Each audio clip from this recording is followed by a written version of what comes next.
서울에서의 거센 사건들과 사람들 틈을 피해 내려온 이곳은 마치 시간마저 느리게 흐르는 듯했습니다. 준혁은 차창을 통해 펼쳐지는 끝없는 논과 밭을 바라보며 천천히 숨을 내쉬었습니다. 그가 도착한 곳은 외삼촌이 생전에 살던 시골 마을. 외삼촌이 돌아가신 지 벌써 반년이 흘렀고 그동안 정리하지 못한 집을 돌보러 온 것이 이번 방문의 목적이었습니다. 일부러 4일 동안 휴가를 냈습니다. 외삼촌의 집은 마을에서도 외딴 언덕 위에 위치해 있었습니다. 한적한 분위기였습니다. 도착했을 때는 이미 땅거미가 지고 사방이 서서히 어둑어둑해지고 있었습니다. 언덕에 올라 곧 어둠이 잠식할 이 마을의 모습을 한눈에 담아두었습니다. 20여 집들이 옹기종기 모여 있었고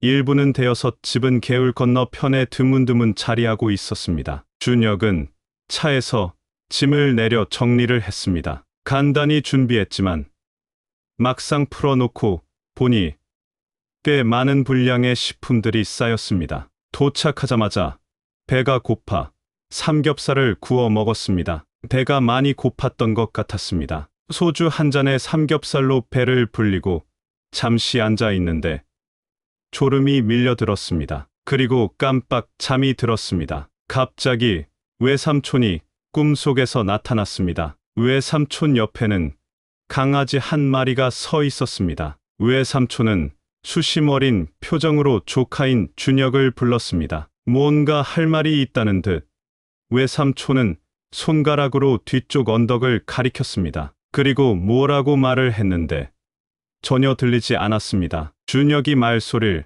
자세히 들으려고 다가가니 외삼촌은 멀리 사라져 버렸습니다. 외삼촌 옆에 있던 강아지는 그냥 서 있었습니다. 준혁이 외삼촌을 부르며 찾고 있다가 자신의 외침에 잠에서 깼습니다. 시간을 봤더니 거의 1시간을 넘게 잤습니다. 짧은 꿈이었지만 너무도 강렬해서 현실처럼 여겨졌습니다. 뭔지 개운치 못한 기분이었습니다. 남은 짐을 마저 정리하려고 마당으로 나갔더니 세상에, 아까 꿈속에서 외삼촌 옆에 있었던 강아지가 문 앞에 서 있는 게 아니겠습니까? 준혁은 모골이 송연해졌습니다. 뒷덜미에 소름이 끼쳐지는 게 느껴졌습니다. 강아지는 분명 외삼촌 옆에 서 있던 하얀 강아지가 맞았습니다. 강아지는 준혁을 빤히 쳐다보며 가만히 서 있었습니다. 한번 손짓을 해서 오라고 했더니 순순히 다가왔습니다. 그놈, 말 한번 잘 듣는구나. 머리를 쓰다듬어 주려고 했더니 그때 갑자기 으르렁거리며 이빨을 드러내 물려고 했습니다. 깜짝 놀란 준혁은 얼른 손을 뺐습니다. 정신이 번쩍 들었습니다. 잠이 싹 달아나 버렸습니다. 그런데 강아지는 더 이상 오지도 가지고 않고 그 자리에 가만히 서 있었습니다. 준혁은 외삼촌이 꿈에 나오고 이어서 저 강아지가 눈앞에 나타난 것은 우연일 것이라고 봤습니다. 그런데 한편으로는 외삼촌이 나한테 뭔가 전하는 메시지가 있는 것 아닐까 하는 생각을 해봤습니다. 허황된 생각이라고 웃었습니다. 그러나 꿈속에서 외삼촌은 뭐라고 말을 했었습니다. 외삼촌은 사라지고 대신 강아지가 나왔습니다. 그것은 분명 어떤 계시를 말하는 것이라고 판단했습니다. 귀신을 믿는 게 아니라 돌아가신 외삼촌의 각별한 부름이라는 생각이 들었습니다. 그게 뭘까? 외삼촌이 나에게 말하고 싶은 건 무엇일까? 점점 더 궁금해졌습니다. 그 강아지는 마당 이곳저곳을 옮겨 다니며 준혁만 쳐다만 볼 뿐이었습니다. 자신이 강아지한테 선택받은 것 같아 옛날 군대식 건빵 과자를 몇 개 줬더니 잽싸게 먹었습니다. 강아지를 자세히 관찰해 보니 이 집 구조를 잘 아는 것 같았고 현관 옆에 강아지 집이 있었습니다. 외삼촌이 기르던 강아지일 듯 싶었습니다. 그때 마침 마을 무인 한 분이 커다란 짐을 짊어지고 걸어가는 게 보였습니다. 안녕하세요. 어르신, 저는 이정우 씨 조카 됩니다. 인사를 했더니 노인은 짐을 내려놓더니 이쪽으로 다가왔습니다. 아니, 이정훈의 조카라면 그 검찰청에 있다는 그 조카네. 네, 저는 김준혁이라고 합니다. 어르신, 혹시 이 개는 외삼촌이 키우던 개인가요? 그렇지. 정훈애가 늙기고 살던 강아지였네. 가끔씩 내가 올라와 밥을 주곤 하지. 감사합니다. 강아지를 돌봐주셔서 여기 시원한 음료수라도 한잔 하세요. 준혁은 냉장고에서 캔 음료수 2개 꺼내 드렸습니다. 노인은 겸연쩍어 하면서 마셨습니다. 내 일이 있어. 내려가네. 다음에 올 때 정훈애가 쓰던 개목걸이를 가져오겠네. 내가 일부러 떼어놨어. 걔가 갑갑할까 싶어서. 잘하셨네요. 저도 그냥 자유롭게 뛰어다니게 놔두겠습니다. 강아지 이름이 백구라네. 얼추 짐을 다 정리한 준혁은 담배를 한 대 꼬낙 물고 멀리 산을 바라봤습니다. 높지 않은 산이었는데 숲이 울창하게 우거져 보였습니다. 그곳에 가보기로 하고 일단 신발부터 갈아 신었습니다. 간단히 물병 하나를 챙겨 나갔는데 백구가 앞질러 갑니다. 그래 상관하지 않고 산 쪽으로 걸어 올라가던 중 앞에서 가던 백구가 어느 지점에 이르러 멈추더니 뒤를 돌아 준혁을 바라고 서 있었습니다. 이놈이 사람을 기다려주는 것도 아는구나. 네가 오늘 가이드해라. 준혁이 백구를 지나쳐 걷는데도 백구는 다른 쪽 길로 들어서는 것이었습니다. 그래 다른 곳을 가는가 보다 했더니 그 자리 서 움직이질 않았습니다. 이쪽으로 오라고 손짓을 하니까 백구가 갑자기 다른 쪽 방향을 보며 찢어댔습니다. 가만히 생각해 보니 자기를 따라오라는 것 같았습니다. 궁금해서 따라가 보기로 했습니다. 백구는 준혁의 눈을 한번 바라보더니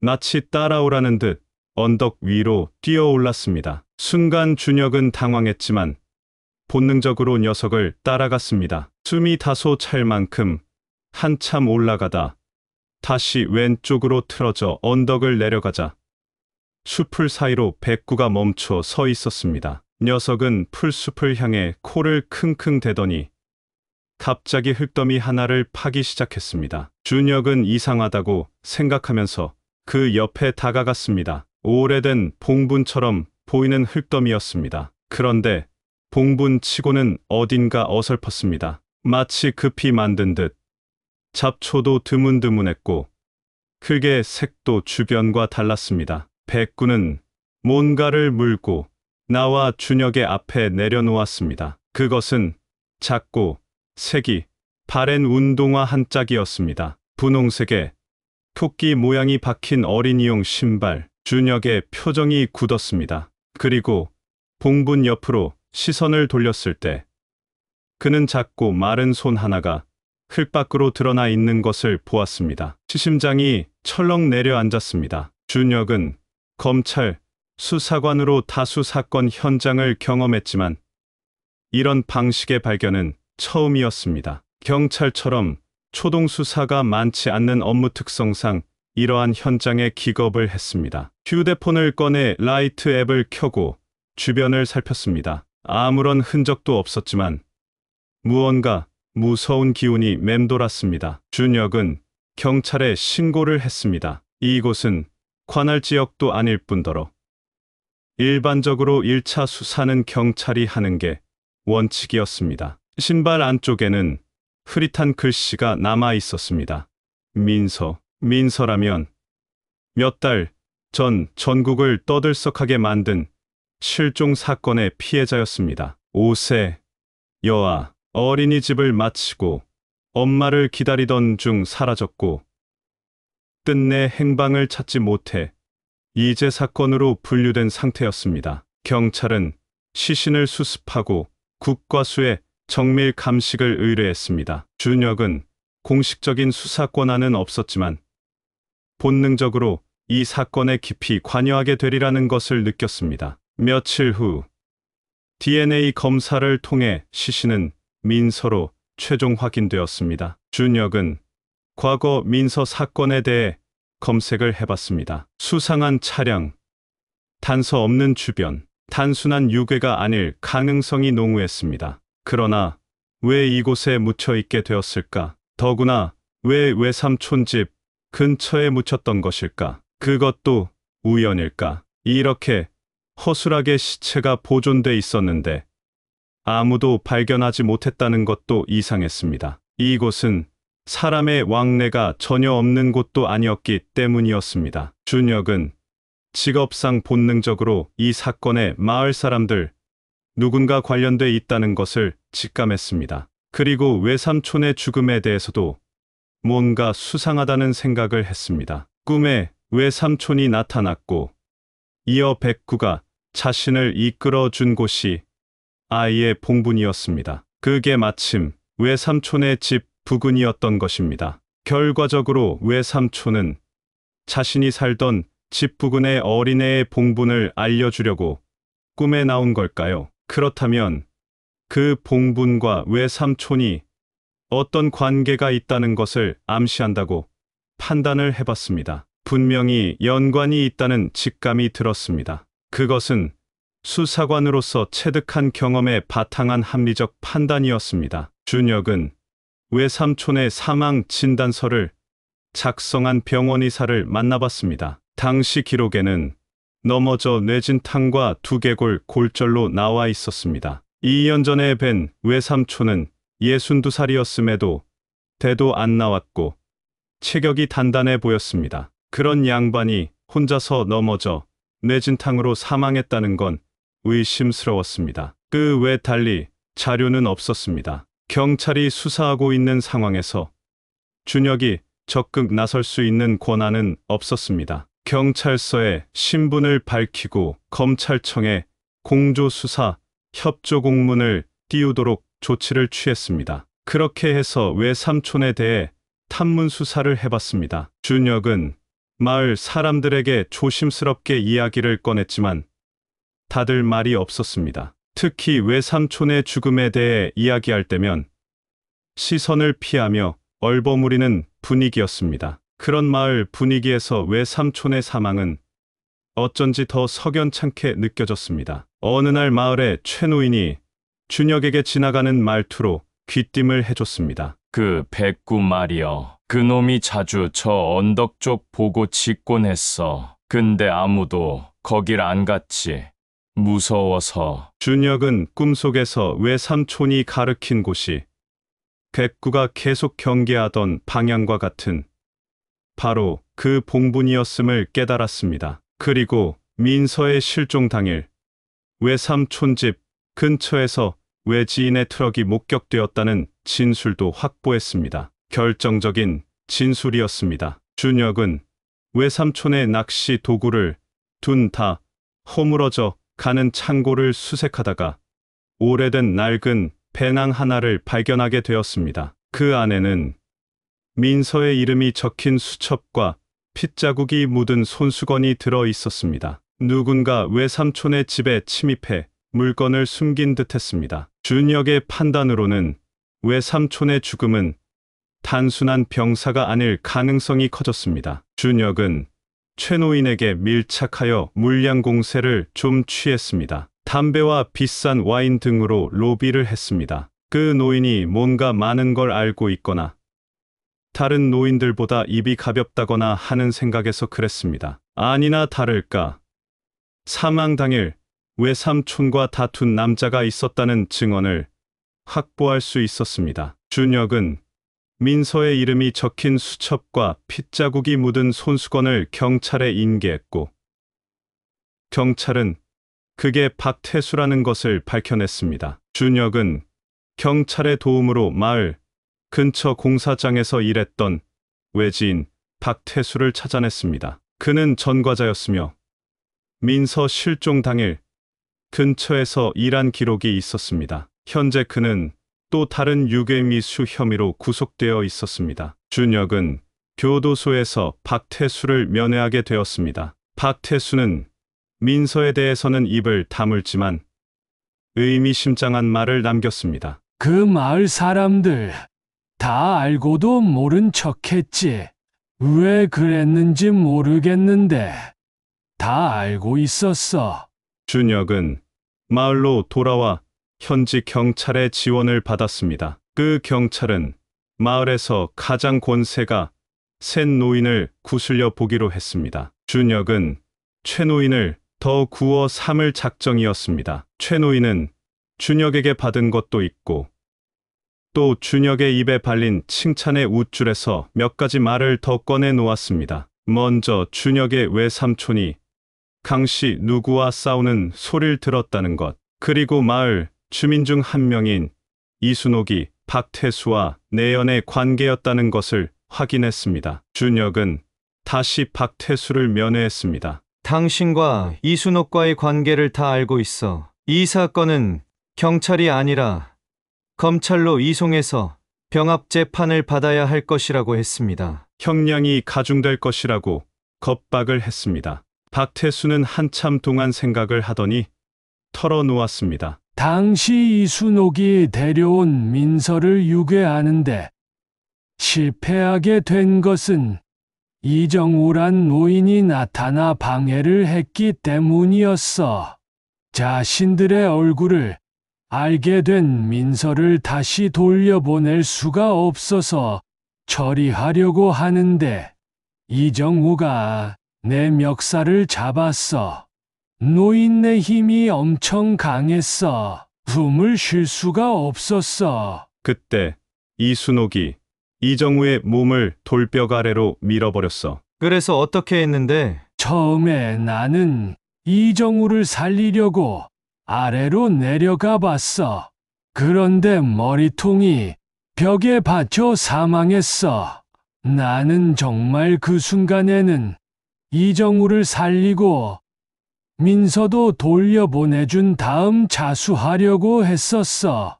정말이야. 그러나 준혁은 박태수의 말을 믿지 않았습니다. 이순옥과 같이 외삼촌을 먼저 죽였고 이어서 민서를 죽인 것으로 추측했습니다. 다시 마을로 돌아온 준혁은 추가적인 단서를 찾기 위해 봉분 근처를 샅샅이 뒤졌습니다. 그때 백구가 와 있었습니다. 백구는 냄새를 맡으며 한참 동안 탐색하더니 봉분에서 20여 미터 떨어진 곳에서 다시 짓기 시작했습니다. 거기서 범행에 사용된 것으로 보이는 목장갑과 작은 스패너 등의 범행 도구, 일체가 발견되었습니다. 그 옆에서 또 다른 아이의 사체가 발견되었습니다. 경찰은 그 아이가 민서보다 3개월 전에 행방불명된 연이었다는 것을 밝혀냈습니다. 경찰은 이순옥을 즉시 체포해 구속영장을 신청했습니다. 검찰은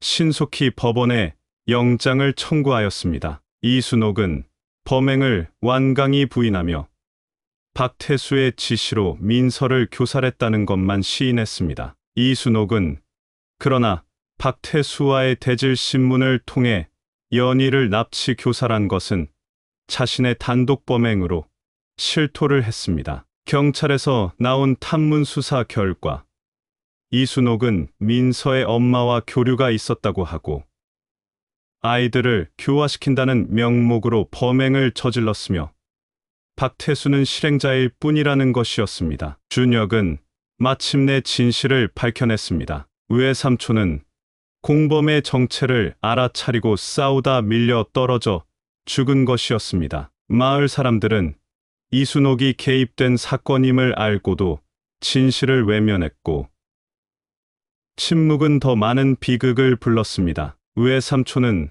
어떻게 박태수의 범행을 알아차리고 그의 행동을 막으려 했을까? 준혁은 아마 백구가 범인들을 보고 짖어 외삼촌이 따라갔다가 목격한 것으로 짐작했습니다. 그리고 외삼촌은 자신의 억울한 죽음을 준혁에게 알리기 위해 꿈에 나타났던 아닌가 생각했습니다. 우리가 사는 세상에는 과학이나 이성으로는 도저히 알아차릴 수 없는 일들이 수없이 벌어지고 있습니다. 외삼촌이 얼마나 자신의 죽음이 사무쳤으면 수사기관에서 일하는 조카에게 도움을 청하였을까 생각하니 준혁은 마음이 애틋하였습니다. 지린도께 백구는 마지막까지 진실을 알리려 준혁을 기다리고 있었고 짖었던 것입니다. 진욱은 백구와 함께 외삼촌의 무덤 앞에 앉았습니다. 수고했다. 백구야, 넌 누구보다 용감했어. 주인을 위해 너의 할 일을 다했다. 진실은 무겁고 정의는 더딥니다. 그러나 언젠가는 진실은 밝혀지게 되어 있습니다. 그리고 때로는 개 한 마리의 짖음이 세상을 바꾸기도 합니다. 여러분들의 반려견이 곧 백구의 마음과 같다고 생각해 보세요. 더 애틋하고 더 사랑스러울 것입니다. 사연은 여기까지입니다. 감사합니다.